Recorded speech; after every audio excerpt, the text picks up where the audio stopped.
and welcome to this edition of the Native News Update. I am the host for today's program, Paul DeMain, and many of the stories we read or cover here can be found in our publication, News from Indian Country, or online at IndianCountryNews.com.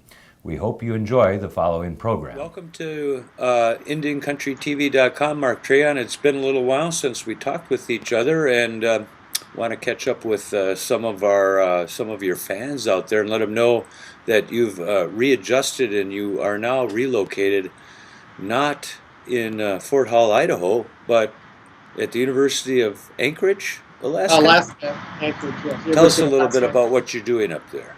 I am holding an endowed chair, the Atwood Chair for Journalism. It's a year appointment to kind of serve as an ambassador for journalism and teach some classes and have some fun. Okay, my understanding you're getting used to, moose hanging around, or what, you almost walked on one the other morning or something? Yeah, this morning on my way to work. It's already dark here till about 8:30. And I was walking to work in the dark, and the ground started to move, and then I saw eyes, and then the moose stood up. The ground started to move, and then you saw eyes and a moose stood up. Wow, I'll have to come visit you sometime. I'd like to have an experience like that.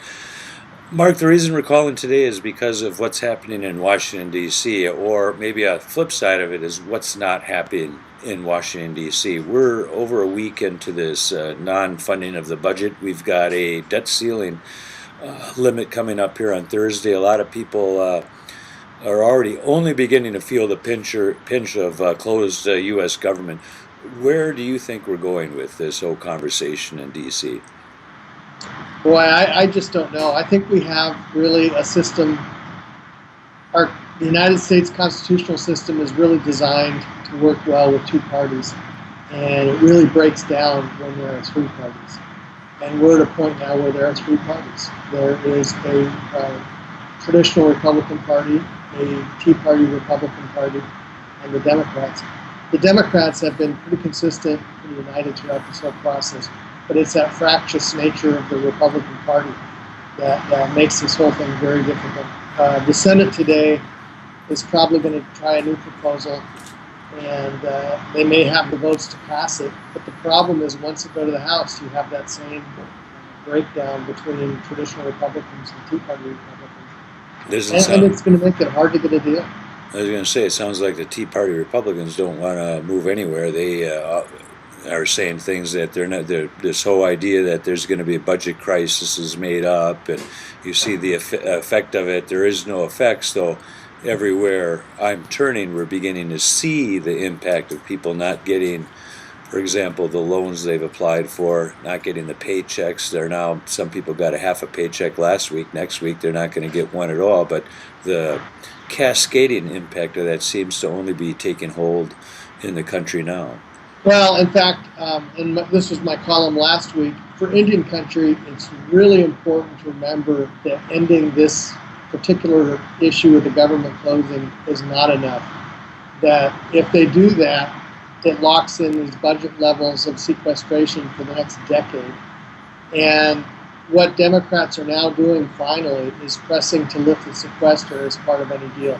And that is really essential for Indian country. We've got to get beyond it and get back to real budget numbers. What we have is this real demographic divide between young people and old people, and that works in favor of what's called entitlement spending, so Social Security, Medicare, and that sort of thing, and works against appropriation spending, which is where all of Indian affairs are. And the government has been cutting like crazy in the appropriation side of the equation, but nothing on the entitlement side, and that's now where the new tension lies. Right, and we want to remind people what the sequester is not even a year ago, the Tea Party Republicans forced the Obama administration to do some massive budget cutting on the budget that was already in place. So you see reductions in fundings, and now they're going into it, this refunding of the U.S. government, saying we want more budget cuts when they already got tremendous budget cuts under the sequesters. Is that correct? And what's made it even more specious is the very idea of sequester was supposed to be so terrible that nobody would do it. And so when it first happened, because no deal could be reached, they blamed the president, said this is his sequester, and he has to live with it. But to show how specious that argument is, today the Republicans are saying, no, we've got to live with this sequester. It's the law, just like the Affordable Care Act. And now we believe in the law that we didn't believe in a few days ago. Right. Well, they believe in that particular law, but they don't Right. believe in the Affordable Health Care Act, which they've tried to repeal, 148 times now or something like that? Right. And because of the Budget Control Act and a number of other things, it's really important to know that under the Obama administration, spending is less now as part of GDP back to the Eisenhower era. This federal government is smaller by every measure. What blows people away is they look at big numbers, and they think big numbers are that alone. But what that misses is that this is a country of 300 million people. And big numbers are big numbers because it's a big country. But if you look at it in terms of percentages, it's shrinking. Right. I believe I heard Congressman Dave Obey, former Congressman Dave Obey from this district, talking to people the other day, where he simply said that the amount of discretionary funding is less than 10% of the entire budget, or somewhere in there, that everything else It's is 11, entitlement. right. 11%? Okay, very Well, close to that. entitlement or defense. Defense is the other big ticket item. Okay. The 17th is when the debt limit expires, and the U.S. government, the Republicans are saying, well, why don't we just pay some of our bills? But I'm also reading that that's not the way the country pays its bills. It's not set up to decide that. Yeah, the computers are set up basically when bills come in to run through a processing committee. Just beginning to explain that the computer systems are set up to pay the bills, not to select a handful. Right, and again, the massive scale of the federal government, it would be very expensive and time-consuming for the government on a moment's notice to try to create a program to pay bills by managing them one at a time. So it's really an impossible task. Just Social Security, which comes due, I think, shortly after the limit hits, is $12 billion. And so you can see how quickly cash flow could be constricted. What is the business community and the markets telling us about this situation? Well, so far the markets have been really weird.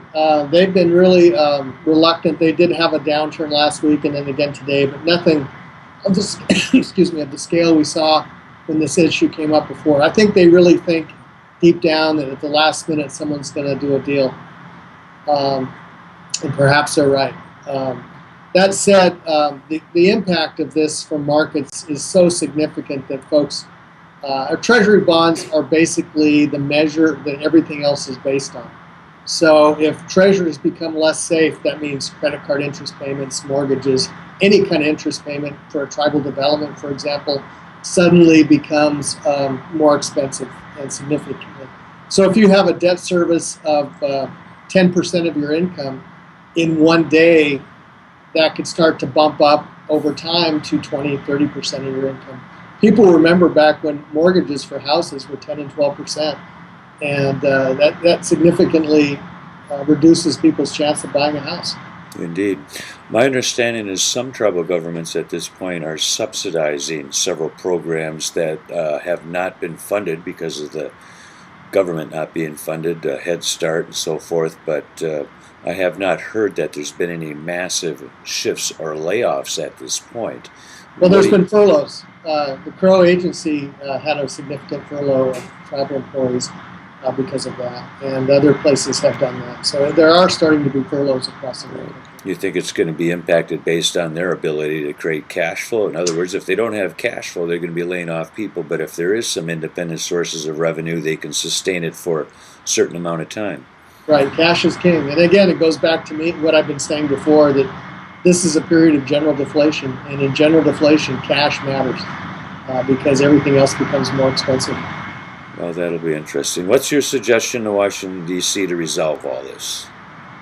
I think ultimately the Speaker of the House is going to have to decide that the only coalition going forward is traditional Republicans and Democrats, and act like it's a coalition government rather than a straight party government. And if he's able to do that, it means he's going to have to corral. He only really needs 18 people at that point. but he's going to have to convince them that for the good of the country, they've got to work with Democrats, which means pretty much from now on. I mean, once he does that, it's like he'll be stained with that, and they're going to have to shift with that for the rest of the legislative season. Now, that's worked in state government for many years. It's not uncommon to have a coalition like that, but it's really never been done in the federal. In fact, it used to be business as usual to see conservative Democrats and moderate Republicans move together and leave the fringes on either side out to pasture. Exactly. Cowboy coalitions, they call it in the West. What do they call it? Cowboy coalitions. Okay. Well, out west, where John McCain comes from, he's saying that the status of the Republican Party is kind of left to blood relatives and paid staffers, and then someone noted that not all the staffers were being paid as well. Is McCain kind of a gauge of what's going on out there with public opinion?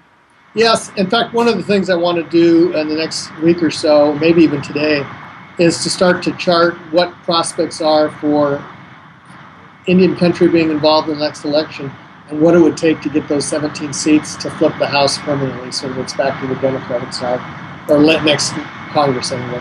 One big thing that's happening this week that's worth noting is that on Wednesday, the former CEO of Alaska Corporation, Plinkett, is announcing his candidacy for governor of Alaska, and Byron Malott. And what's significant about that is it could get people excited. And if they get excited about the governor's race, that translates into the Senate and perhaps the House races.